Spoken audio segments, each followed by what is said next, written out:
بسم الله الرحمن الرحيم. الحمد لله الذي خلق الإنسان من طين وجعله بقدرته في قرار مكين. أحمده تعالى حمد الشاكرين، وأشهد أن لا إله إلا الله وحده لا شريك له الملك الحق المبين، وأشهد أن نبينا محمد عبده ورسوله الصادق الأمين، أصدق الناس قولا وأخلصهم عملا وأوفاهم أحدا، صلى الله عليه وعلى آله وأصحابه مسابح الهدى وإعلام الدين. أما بعد. Assalamu alaikum va rahmatullohi va barakatuhu. Hurmatli ustozlar va qarindoshlar, bugungi darsimizning temasi as-sidq, ya'ni rostchilik, samimiyat to'g'risida. Buni biz yuqorida so'zlab o'tgan tilni saqlash darsimizningki davomi. Buning umum temasi rostchilik, samimiylik. Bu temani biroz uzun, buni bir qancha bo'laklarga bo'lib so'zlaymiz. Haqiqatan Allah subhanahu va taolo insonni bir ojiz holatda yaratdi. İnsonni yo'qdan paydo qildi. Uningga bilmaganni o'rgatdi.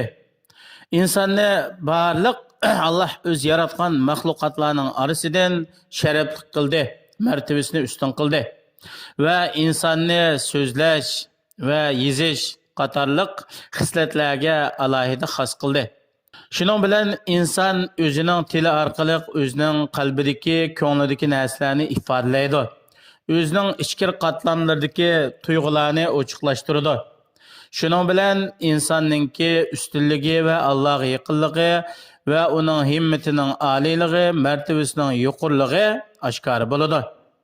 Har qanday bir inson haqni so'zlaydi ekan, samimiy bo'ladi ekan, bu odamning martabasi ustun bo'ladi, dunyo oxiratda nijot topadi. Har qanday odam Alloh ato qilgan bu til bilan botilni so'zlaydi ekan, dunyo oxiratda halok bo'ladi va baxtsiz shaqiylardan bo'lib ketadi. İnsanning eng, ya'ni güzel isil sifatlarının qatoridan va axloqiy fazilatlarininki eng ulug'laridan insonninki tili bilan so'zlagan narsasi u bo'lsa-mu rostchilikdan iborat. Ya'ni rostchilik insonning eng isil eng katta sifatlaridan. Bu haqiqiy hayotlikninki asosi va baxtga yashaydigan jamiyat va ummatning qurilmasininki muhim uli hisoblanadi. Allah subhanahu va taolo insonlarni rost so'zlik bo'lishga buyurdi va bu samimiy rost so'zlaydigan ishni o'zininki vahiysini ustiga oladigan, elchilik vazifasini yetkazadigan kishilarninki axloq fazilatining qatoridan qildi. Allah subhanahu va taolo İbrahim alayhissalom to'g'risida shunday deydi: "Vazkur fil kitabi İbrahima innahu kana siddiqan nabiyya." Yani Muhammed sallallahu aleyhi ve sellem hitap kılıp aytadi. Ey Muhammed sallallahu aleyhi ve sellem, Kur'an-ı Kerim'de İbrahim aleyhisselam'ninki vaqaligini zikr qilib pasla. Hakikaten o İbrahim aleyhisselam bo'lsa, nayt rastchil payg'ambar. Yana İsmail aleyhisselam to'g'risidami? Vazkur fil kitabi İsmaila innahu kana sadiqal va'di ve kana rasulan nabiyya. Yani Kur'an-ı Kerim'de İsmail aleyhisselam'ninki vaqaligini zikr qilsa, so'zlab pasla. Hakikaten İsmail aleyhisselam'ı nayt samimiy va'dasi turadigan, Allah tarafından avatilgan elchi va payg'ambar bo'lgan deb bayon qilinadi. Hamda bu rostchilik degan bu sifat bilan sifatlanish bo'lsa, nayt isil erlar sifatlanadi rostchilik bilan. Va shundaqla mu'minlardan haqiqiy rostchil kishilar sifatlanadi. Yani bular qanday kishilar desa, bularning ma'naviyati kir, paskinichilikdan pokiz bo'lgan, qalbi shak shubidan pok bo'lgan, ularningki nafsi har qanday paskashlik va razil ishlardan oli bo'lgan bunday kishilar rostchilik bilan sifatlanadi. Rostchilik bo'lsa ummatning baxt saodatga erishishninki belgisi, alomati. Ya'ni shu ummatninki ishlarininki suzuk bo'lganligininki va ummat uchun yaxshilikninki bir manbai asosi rostchilik hisoblanadi. Bu to'g'rida payg'ambarimiz sollallohu alayhi va sallam shunday deydi. Imom Buxoriy, Imom Muslim rivoyat qilgan hadis: "Alaykum bis-sidq, fa inna-sidqa yahdi ila-l-birr va innal-birra yahdi ila-l-janna va ma yazalu ar-rajulu yasduqu va yataharra as-sidqa hatta yuktaba inda-Allohi siddiqa." Sizlar rostchilik, samimiylikni lozim tutinglar. Haqiqatan rostchilik insonni yaxshilikqa boshlaydi. Yaxshilik bo'lsa jannatga yetaklaydi. İnsan daim rost so'zlaydi ekan va har qanday ishda shu rostchilikni tanlab, gap so'zni rostlanib so'zlaydi ekan, Allohning huzurida siddiq, rostchil deb yoziladi. Bu rostchilik degan hamda da'talash bo'lganda hukm bo'ladi. Haq-huquq zoya bo'lgan vaqtida bu guvochi bo'ladi, shohid bo'ladi. Yip uchi yo'qolgan vaqtida, to'g'rini tepish qiyin bo'lgan vaqtida nurliq chiroq bo'ladi. Peygamberimiz sallallohu alayhi ve sellem ummetini samimiy rostchil bo'lishga rag'batlantirdi, qiziqtirdi. Chunki rostchillik degan barliq axloqningki muqaddimasi, boshlanishi va u axloqqa chaqiradigan narsa rostchillikdan iborat. Shundaqla bu shu rostchillik bilan sifatlangan odamning darajasininki ustun bo'lganligininki belgisi. Rostchillik bilan banda, ya'ni abrar naiti Allah tarafdan sifatlangan yaxshilarninki martabasiga erishidi. Uning bilan barliq yomonlikdan qutulish hosil bo'ladi. Shundaqla yaxshi samimiylik bilan qilgan ishlarda barakat bo'ladi. Barakat samimiylik rostchilik bilan birga bo'ladi. Bu to'g'rida Payg'ambarimiz sallallohu alayhi va sallam shunday deydi: "Al-bay'ani bil khiyari ma lam yatafarraqa fa in sadaqa wa bayyana burika lahumā fi bay'ihima wa in kadhaba wa katama muhiqat barakatu bay'ihima muttafaqun alayh." Yani ikki savdo qiluvchi, bir narsani sotuvchi va sotib oluvchi, bular savdo qilgan so'rindan ayrilib ketmagan muddatda bular ixtiyorlikda savdoni yurgizsin bo'ladi, amaldan qoldirsin bo'ladi. Agar bu ikkilan molninki va pul to'g'risida bir-biriga rost so'zlasa, samimiy bo'lsa, hammani ochiq bayon qilsa, bularning qilgan savdosida barakat bo'ladi.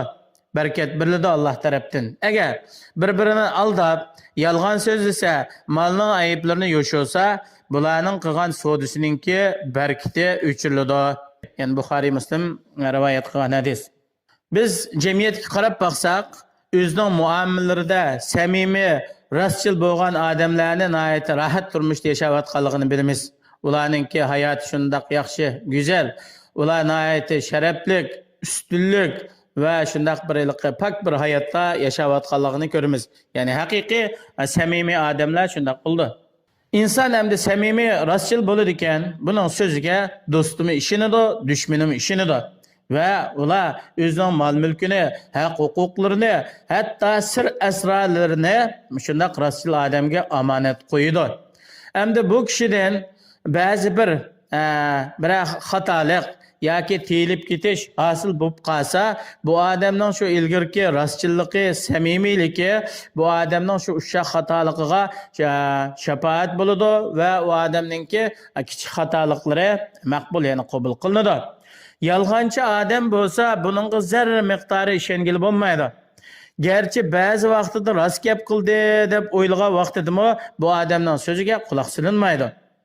Buning misoli Allah subhanahu wa ta'ala Qur'oni Karimda Yusuf alayhissalomningki qarindoshlarining ahvolini bayon qilib deydi. Ular ya'ni Misrda Yusuf alayhissalom o'zining inisi Bunyaminni olib qolgandan keyin bular o'zining ota-onasiga dadisi Yaqub alayhissalomning qishiga borgan vaqtida deydi: "Irji'u ila abikum faqulu ya abana inna ibnaka saraqa wa ma shahidna illa bima alimna wa ma kunna lil ghaibi hafizin was'alil qaryata allati kunna fiha wal 'ayra allati aqbalna fiha wa inna la sadiqun qala bal sawwalat lakum anfusukum amran fasabrun jamil asallahu an ya'tiyani bihim jami'a." Sizlar dadanglarning qishiga qaytinglar. Dadanglarga: "Ey dada, sizning bu o'g'lingiz o'g'irlik qildi. Biz faqat o'zimiz bilgan narsaga guvoh bo'lamiz, shohid bo'lamiz. Biz bu bilmagan narsani saqlovchi emas. Bu burun biz Bunyaminni yaxshi muofaza qilib akilimiz degan to'q bu o'g'irlik qilib qoldi."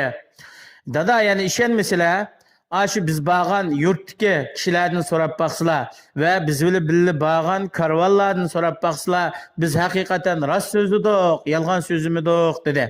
Yaqub alayhissalom aytdiki, balki sizlar ko'ngilingizda yana bir ishlarni o'ylab to'qib chiqdinglar. Eng yaxshi mening ishim nihoyat go'zal shaklda bir Allohga sabr qilish. Alloh subhanahu va taolo ularning hammasini cho'qim menga keltirib berdi dedi. Ularningki bu qitimliq degan so'zi rost bo'lsa-mu, ammo Bular dastlabda Yusuf alayhissalomni quduqqa tashlayotgan vaqtidami fa'akalahu zi'bu. O Yusufni bo'ri yeb ketdi deb yolg'on gap qilib kelganlikdan avlarning keng qitimda qilgan rost so'zi dastlabdagi yolg'on so'zning sababidan e'tiborga ilinmadi. Shuning uchun hamda musulmon o'zininki samimiylik, rostso'zlik bilan bo'lgan martabasini his qilish kerak va u rostchilikninki dunyodagi o'rnini bilish kerak. Bu go'zal katta axloq bilan axloqlanish kerak. So'zlagan vaqtida rost so'zlishi, muomala qilgan vaqtida samimiy, xolis bo'lishi, omonat qo'yilganda ado qilishi, va'da qilsa o'zining va'dasini ijro qilishi kerak bo'ladi. Allah subhanahu va taolo har birimizni tilimiz, dilimiz va bütün ichki tashqi dunyoyimizningki pok bo'lishini, qilgan har bir so'z harakatlarimiz, muomalalarimizda samimiy, rostchil bo'lishni Alloh hammalarga nasib qilsin. İnşallah dersimizdeki ahirini yan davamlaştırırız. Hem Allah'ın Allah'a topşirdim. Esselamu aleyküm ve rahmetullahi ve berekatuhu.